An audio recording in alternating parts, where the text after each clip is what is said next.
Hello, I'm back, and this thing is slipping already. Okay, hold on. Let me get this stabilized here. Okay, okay, I think that's okay. Anyway, um, thank you for the comment. Yeah, I know that's just how this is. I mean, it's a roller coaster. So, yeah, and I'll get to a lot of items today. In fact, there's something from yesterday I forgot, and we're going to do it today. But but before that, I wanted to share another little funny story about life experiences, and this is going to be one of those good lessons. Like it's one of my basically it's one of my tricks. Okay, I have a bag of tricks. Yeah, I know it's a shock. I'm just, yeah, I have my tricks, and there's a bag full of them.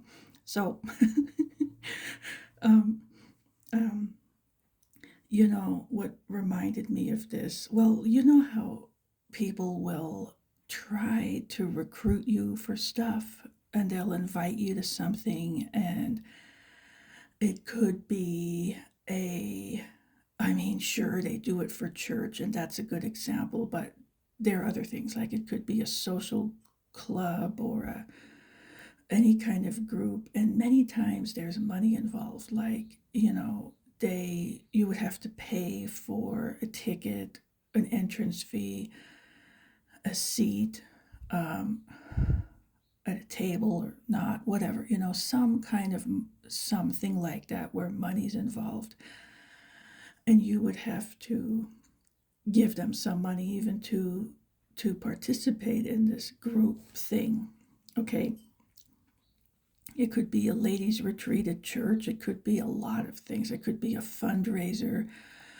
That's another thing too. But if the main focus of it is social and maybe a little bit learning is involved or something, this is what I see. I mean, I get a lot of people that will try to invite me to stuff. And now, don't get me wrong, I'm into doing stuff. I enjoy those things. I love socializing. I love doing charity, any of that I love.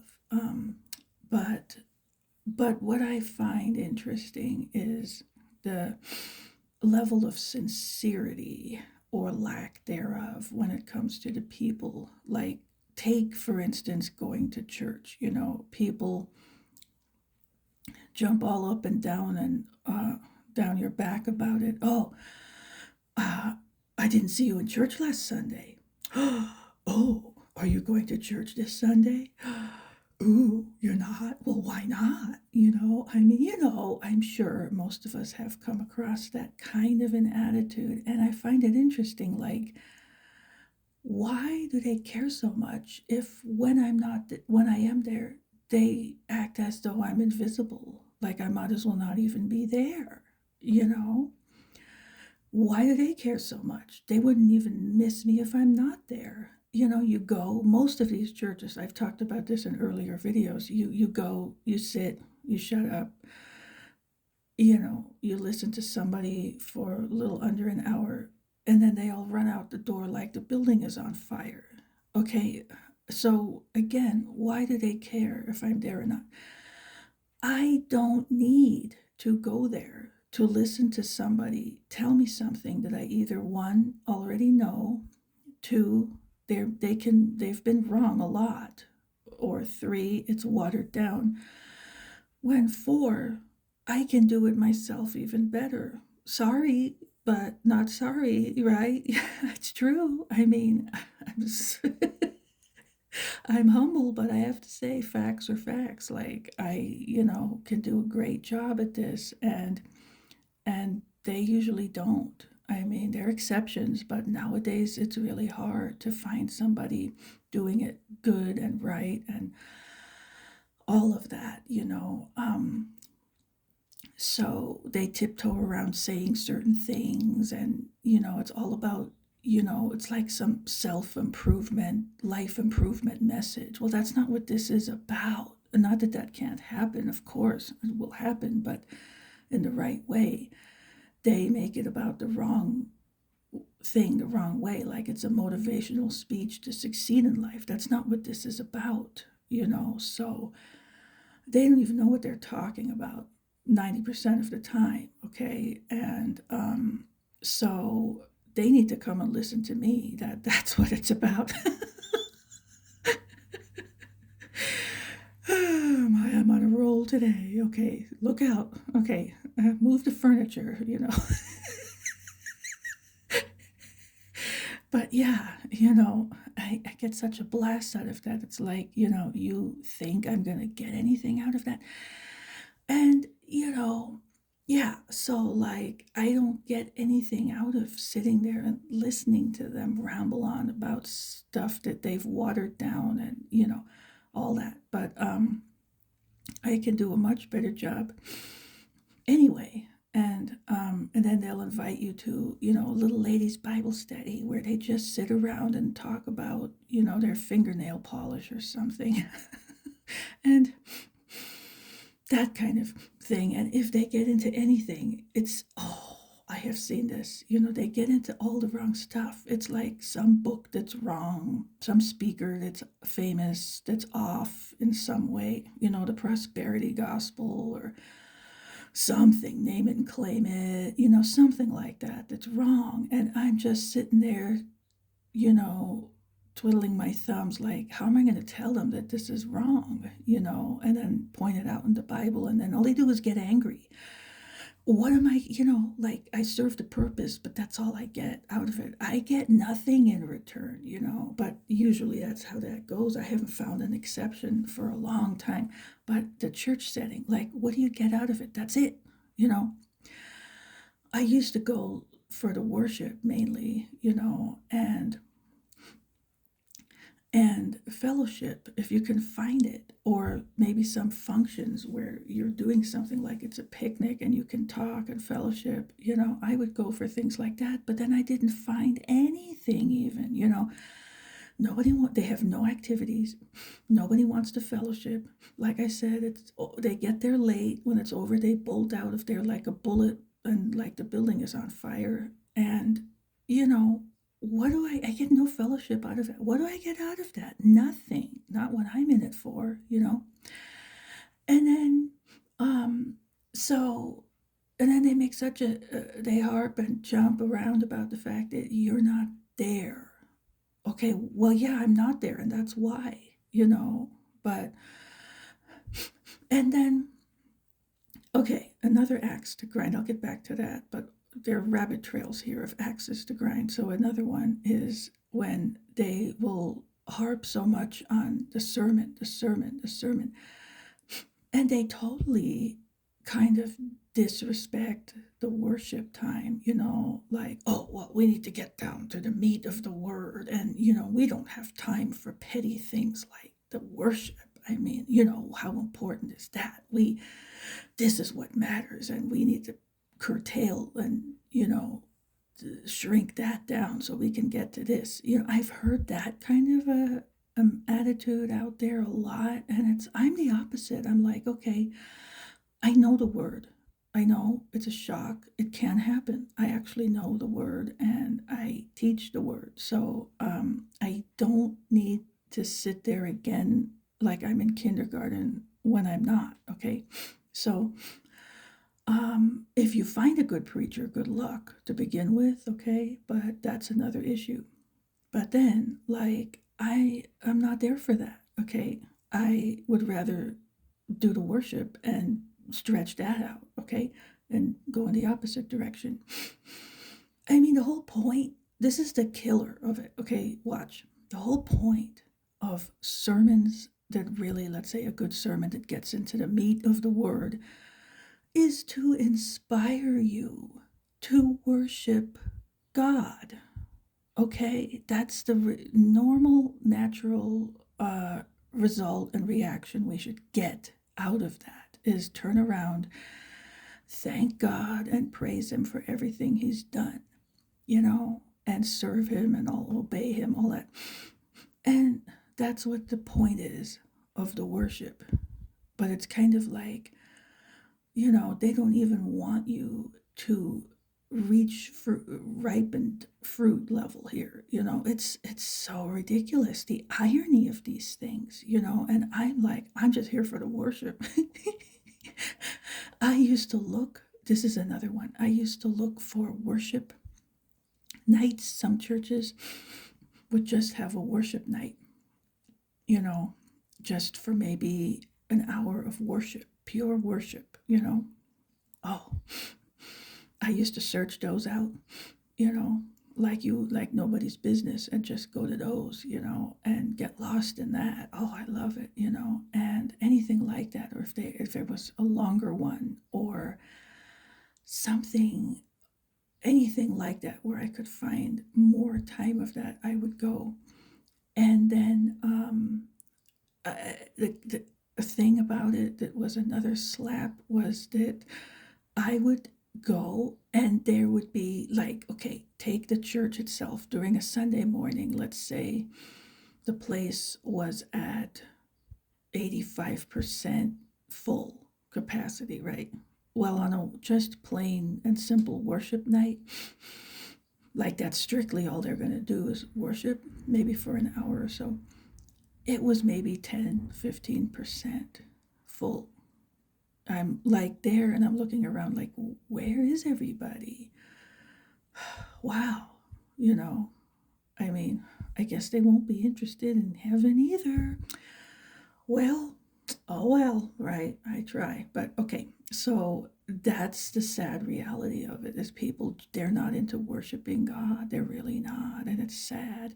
But anyway, the things I've seen in my time, I really could go on. But back to the church thing, like these people that they'll, let's say you meet somebody and they invite you to their church. And here's a classic one. Well, I don't know much about their church. I'd have to check it out, right? But um, I'm not turning it down right away because I don't know. But what I really want to know is why, right? Why do they want you to go? Okay. And I will, like, as I said, I don't need to be preached at. I already know, maybe they don't know me. Okay. Well, that's what I'm getting to. Like, I will ask them then if they're interested in going out for a cup of, let's say, coffee and pastry at a local bakery or something like that, and just to have conversation for maybe an hour or less, whatever time they have. Guess what? 100% of the time, the answer is no, they're too busy. So it's like, okay, well, then I'm not going to your church either, at least not as an invite, because they miss the point that the whole point of church is actually that, in interacting with the people. It's every time you read about church functioning in the New Testament, the word one another comes up. One anothering has become a term now, edifying one another, helping one another, encouraging one another, fellowshipping with one another, you know, all those things with one another. You are interacting with one another. That's what church looks like. That's the New Testament model of what church is actually supposed to be. So it's one another. They knew each other intimately. They loved one another. They cared for one another in the early church. That's church. Okay, this stuff out there, I'm sorry, it's not church. It's just not. So they can call it that all they want, but it's not that. It's a building and it's a seminar, but it's not church the way God intended it. So if they don't, this is the fact, they don't know me, they don't want to find out what I need spiritually, they don't care about me, they don't want to know me on a level where they would actually love me as a person or help me if I needed help, because they don't want to get to that level. See, that's why they don't want to meet and just fellowship, right? But they want you to sit next to them in church when they don't have to there's a low commitment, like they don't need to, they're not accountable like to you. You're just sitting there. They don't have to get to know you and your needs and whatever, they don't want that. They just want you to sit there like them and listen, and then they can check off a box. Oh, I brought a visitor. Oh, I'm going to get in the good graces of my pastor because I'm bringing visitors. That's what it's numbers. It's just they have fallen into the numbers game. So that's it. Like, that's what I see all the time. So that's my little test. And there was another thing that came up when, yeah, and oh, one church where I was not too long ago, I try to check things out and I try to, reach out and make friends and all that and get the best I can when it comes to fellowship and anything. So I was at this one little church and there was another older lady there, and they did actually have a time of,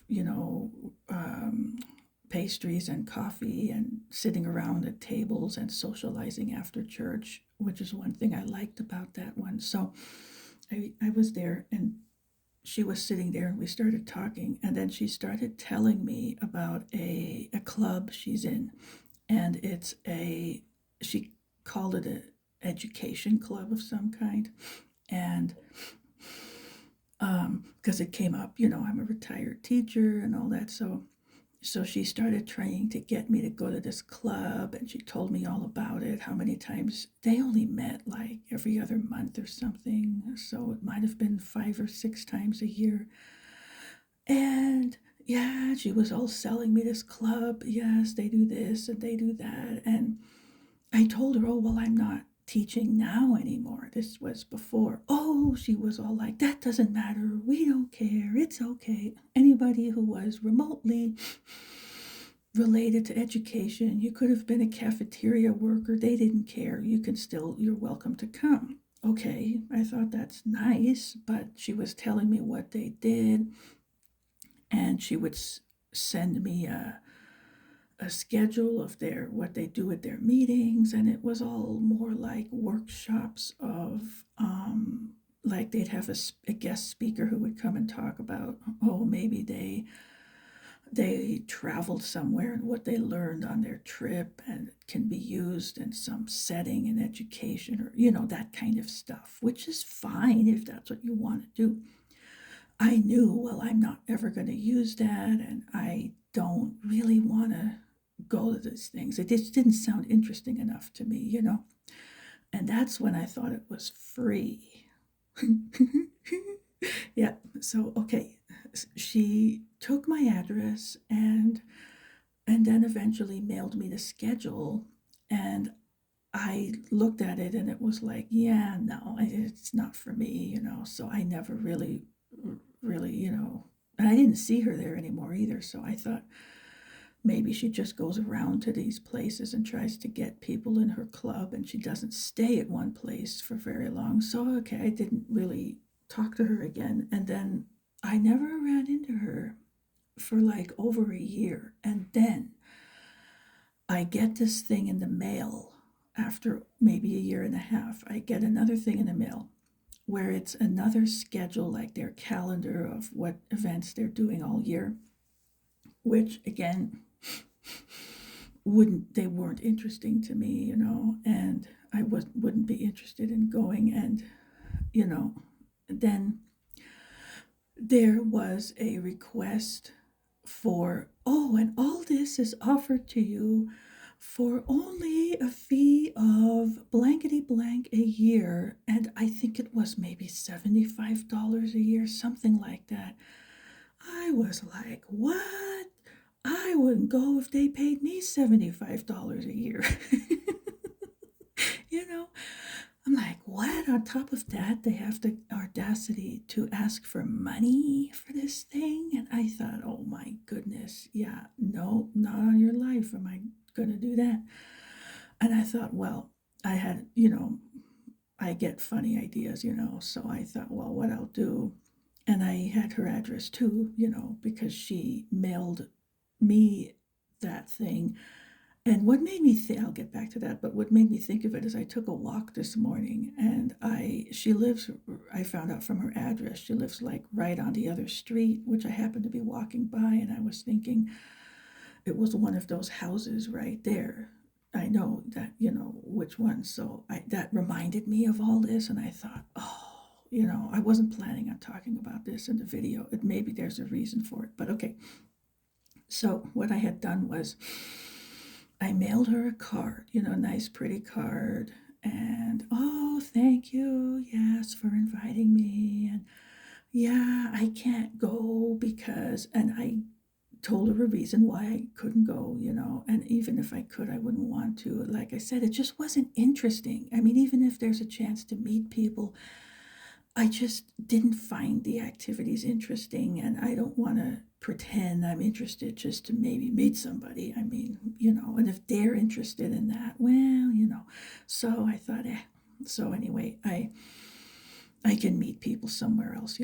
I'm definitely not paying money for that, but what I did, I just declined it nicely, and then, but I had said, but I'd love to get together with you for coffee sometime. And I invited her to, she could meet me at a local little bakery or cafe. We could just talk and get to know each other and, that kind of thing, socialize and, pay for our own meal or treat or whatever, of course. And just for that, and guess what? Dun, dun, dun. I never heard back from her. She didn't even respond with, oh, thank you, but I can't because, like I had done. She didn't even do that. And this is what it boils down to. They don't care about you. They don't want to fellowship or socialize or whatever you want to call it with you. They don't want to get to know you. They don't want to get together with you. They couldn't care less about you, your life, what's going on with you. They just want you there to fulfill some, maybe pay them money, like in churches, whatever it is. It's to fulfill another function, check off another box. Our attendance has gone up, whatever. They got a bonus for inviting a person who went, that stuff. They don't care about you. And that's how I know this thing isn't worth my time, especially if it comes to church. I mean, it's again, like I said, the whole point is to get to know one another, fellowship, care about one another, help one another, and love one another. If they don't want to do that, the whole point of them getting together as a church is meaningless, and it's totally voided and nullified then if they don't care, you know, if they don't care about you as one individual. It doesn't matter how many people are congregating in that building. The whole thing is just as meaningless because it's just that one that doesn't matter to them multiplied by thousands that don't matter either. And this is why, well, numbers in that way don't matter, but they do that whole thing wrong. It's just a business and they're looking for money. But, the function isn't supposed to be like that. It's not a seminar, it's an interaction meeting. And that's the biblical model, and they get that all wrong. So, anyway, there's that. But I mean, whatever the setup is, the structure of it, if they don't, in a church, if they don't care about you, then they have no business inviting you to their church, because that's the point of it, to care about you, not your money, not you warming the seat, but you, your soul. And that's it. And most of them don't. It's okay to have a seminar setting where they don't care that much. If it's something else, if it's a school or it's a workplace or something, but a church, they need to care about you and your soul, okay, your well being, or they have no business inviting you. And that's where I always get them. That's my little acid test. If they decline my offer for visiting and talking and socializing, then I decline their offer to whatever they're inviting me to that's a social function thing like that. So, anyway, that is just one of my tricks that I have in the bag, and it works so good. It's just perfect. Okay, it cuts it right down like an arrow on the bullseye. It just boing, gotcha. Okay, half an hour later. All right, now I will begin. Maybe I had to say this for some reason, but okay. Um, I just needed to get that off my chest. Maybe I don't know. Okay. So, getting down to business now. First of all, yesterday I forgot there was another calendar item. So, I'm going to jump over there and we're going to fill this out. Okay, so let me put this here. Here is the calendar, and we have this so far, okay, for Friday. We had that John 12, verse 1, 6 days before the Passover. I have to go over there. I put myself in Mark, and I actually have to go to John first. So, John 12. Okay, I'll read this part. I'm not going to show the whole thing here. Then, 6 days before the Passover, Jesus came to Bethany where Lazarus, who had been dead, whom he had raised from the dead.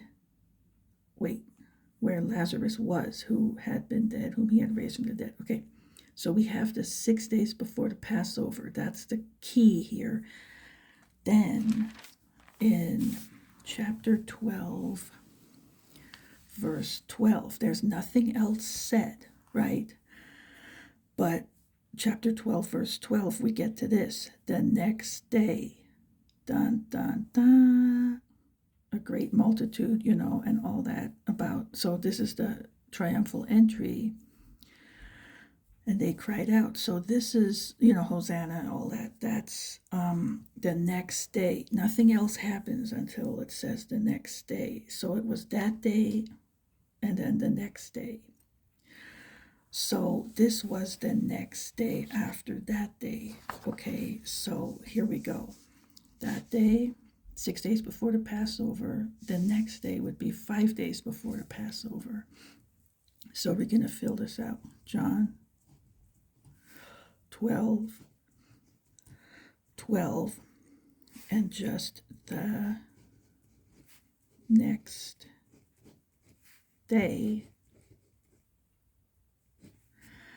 which would be Saturday, a day after Friday, which tells me that the triumphal entry was really a Saturday and not a Sunday, although they do Palm Sunday on Sunday.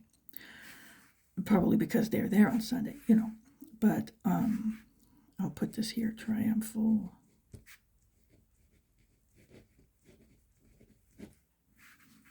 entry, which is good that I'm doing this today. Ha ha ha. Okay, so there's that much, okay?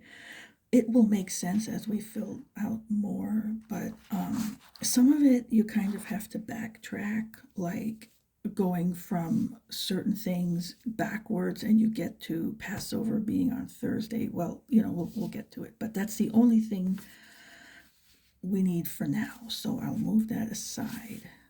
I know I got so wound up in everything. I just rolled right past that yesterday. So now we'll get back to that. So put a bookmark in that spot right there, because we're gonna. Oh no, wait, that's what we did yesterday. No, don't put a bookmark there. Never mind. No, I'm looking at these notes, and see, I'll show you. This will clear it all up, right? I'm gonna show you what I have. It's everywhere. See, like I have notes everywhere. So, all right. See, so that's why it throws me sometimes. So. We did that yesterday. We don't have to come back to that today. And we did Luke, So today is Mark and Matthew. That's why I drew that little line there, because that's done and this isn't done. But I wasn't looking at the line. Okay. And I keep going past this the wrong way. Here we go. Okay. Mark 11 is where we pick up. So we did the calendar, We're going to do Mark 11, and then we're going to do Matthew for today for the triumphal entry, the other two places where it comes up. So here, this is Mark 11, and we're going to read 1 through 11, and then we're going to skip a little bit and come back for some more here. Okay, so all right, verse 1. Now, when they drew near Jerusalem, to Bethphage and Bethany at the Mount of Olives, he sent two of his disciples, and he said to them, "Go into the village opposite you, and as soon as you have entered it, you will find a colt tied on which no one has sat. Loose it and bring it.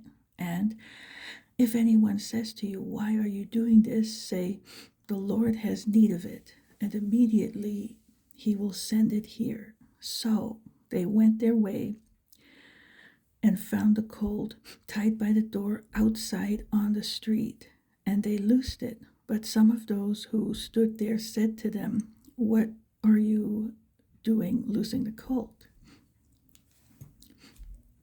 And they spoke to them just as Jesus had commanded, so they let them go.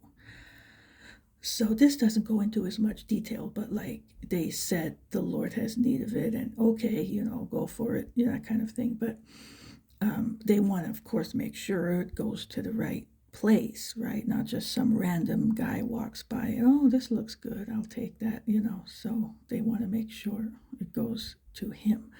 Okay. 7. Then they brought the colt to Jesus and threw their clothes on it, and he sat on it. And many spread their clothes on the road, and others cut down leafy branches from the trees and spread them on the road. Then those who went before and those who followed cried out, saying, here, let me move this. "Hosanna, blessed is he who comes in the name of the Lord. Blessed is the kingdom of our father David that comes in the name of the Lord. Hosanna in the highest." And Jesus went into Jerusalem and into the temple, and when he had looked around at all things, as the hour was already late, he went out to Bethany with the 12. So again, this doesn't go into as much detail. When we get to Matthew, that has much more.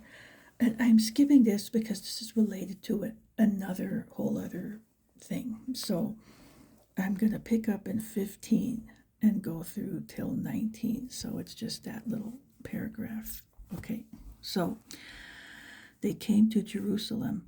Then Jesus went into the temple and began to drive out those who bought and sold in the temple. Okay, so here we go. Okay, and overturned the tables of the money changers and the seats of those who sold doves.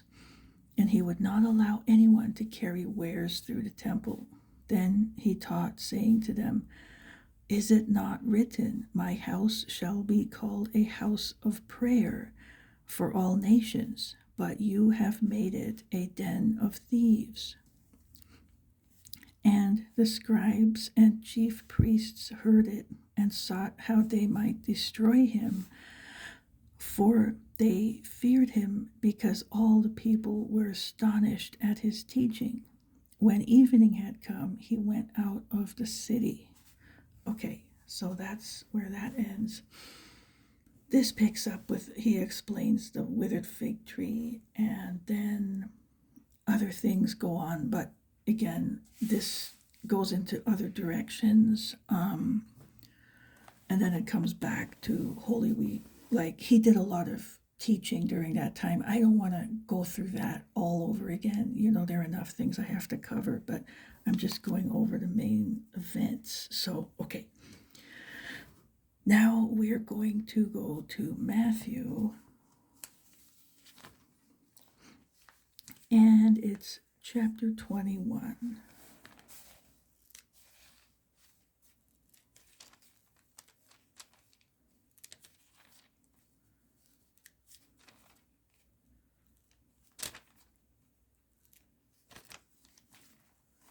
Okay, and it's 1 through 17 that we are going to do. So, again, the other stuff is just other stuff. So, 21, here we go. Okay, now, when they drew near Jerusalem and came to Bethphage at the Mount of Olives, then Jesus sent 2 disciples, saying to them, "Go into the village opposite you, and immediately you will find a donkey tied, and a colt with her. Loose them and bring them to me. And if anyone says anything to you, you shall say, 'The Lord has need of them,' and immediately he will send them." So, one left out that there were 2, I guess, but maybe they're both for him, and sometimes they would put luggage on one, and the person on the other. That's how they got around back then, and that's okay that they left the detail out. I mean, some people lose their minds, but whatever. Wouldn't lose my soul over it. 4. All this was done that it might be fulfilled which was spoken by the prophet, saying, "Tell the daughter of Zion, behold, your king is coming to you, lowly and sitting on a donkey, a colt, the foal of a donkey." So, okay, that's that prophecy again from Zechariah 9, verse 9.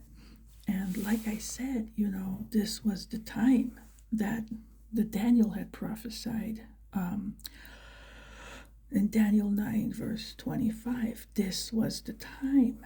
I mean, that time has expired. There's no way it could possibly be anybody else. So that's what it is, and that's it. So anyway, people, they don't know anymore what it says. Okay, 6. So the disciples went and did as Jesus commanded them. They brought the donkey and the colt, laid their clothes on them, and set him on them. And a very great multitude spread their clothes on the road. Others cut down branches from the trees and spread them on the road. Then the multitudes who went before and those who followed cried out, saying, "Hosanna to the Son of David. Blessed is he who comes in the name of the Lord. Hosanna in the highest." So, and this is a messianic title, the Son of David here. So they are referring to him as the Messiah. They saw it, but okay. All right, so 10. And when he had come into Jerusalem, all the city was moved, saying, "Who is this?" So the multitude said, "This is Jesus, the prophet from Nazareth of Galilee." Okay, so some knew, some didn't. You know how that is. All right, now I'm going to go through verse 17. So this bit right here. Okay. Then Jesus went into the temple of God and drove out all those who bought and sold in the temple, and overturned the tables of the money changers and the seats of those who sold doves. And he said to them, "It is written, my house shall be called a house of prayer, but you have made it a den of thieves." I mean, it wasn't only the fact that they were selling, but it was, they were doing so in kind of a dishonest way, like the way they do. So it was 2 things, but all right. And that's talked about in the Old Testament, like they would have weights and scales that were not really accurate scientifically, So anyway, that's something else to look into, but that's what would happen. So people were being robbed, that's why. All right. So 14, then the blind and the lame came to him in the temple, and he healed them. But when the chief priests and scribes saw the wonderful things that he did, and the children crying out in the temple and saying, "Hosanna to the Son of David," they were indignant and said to him, "Do you hear what these are saying?" And Jesus said to them, Yes, have you never read, out of the mouth of babes and nursing infants you have perfected praise? Then he left them and went out of the city to Bethany, and he lodged there. So, okay, and then we got to this again, the fig tree thing, and that just goes on. And parables come up. There are a lot of parables, and then it picks up again. So that's where we did all this. We did the calendar. Okay, so we got everything done. That's it for the triumphal entry. So happy Palm Sunday for tomorrow. I'm gonna, and the song thing. Yeah, I'm gonna put another song in there. And what I did yesterday was I found this song. It's sort of like didn't really have words in it, but just wow. It was just wow. I put that in there. And today I have one with words, but I linked it in like I do with my videos. And this would be a good question I could ask, because what I do with every video, this is how it works on YouTube. Like, you go into the old video and you go into something where you can link the new video in there, so that like what I do is I try to make it so that at the end of one video you see the link for the next video, so that you can, once it's done, you can just go back to that spot and click on that and go to the next video, so it just links easily. You don't have to go to the channel and find the thing, and which is okay, but apparently if you're watching, then they'll show it up on your feed page anyway. But this is a way to find it if you don't know about that. But so it should say something up there, so that the other videos appear, so let me know if you see this, okay? Because otherwise I'm doing it, and it's the way you do it. It says it's done, but I don't know if something isn't working right on the other end. So let me know if you see that. And anyway, that's how I tried to put also the song video in. And then when I went back to look, I didn't see the link there in my video at the time, at the end, the spot where I had put it in. So I thought, is it even showing up? So I wasn't sure. Let me know if you saw that as well. And then what I did was I went back and found another way. There are different ways you can do things. And I copied it, pasted it in, putting in my own comment, and then you pin it so it's on top. And I put the link there to the song, and I saw that showed up. So I'm going to be doing it both ways, just in case one isn't working, the other will. But let me know what you see in the video itself, what links you see to the next video, or to a song I've linked or something like that.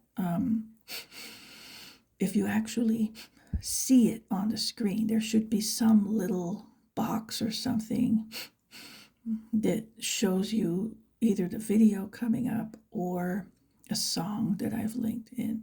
Okay, so let me see if you see that or not. Tell me either way, yes or no. Okay, all right, so God bless you, and I will be back tomorrow afternoon, and I'm going to jump back into John and pick up there. Okay, so that's going to be a long one. Might be 2 videos. I have to see how I break that up. Okay, so have a blessed rest of your day, and I'll be back tomorrow.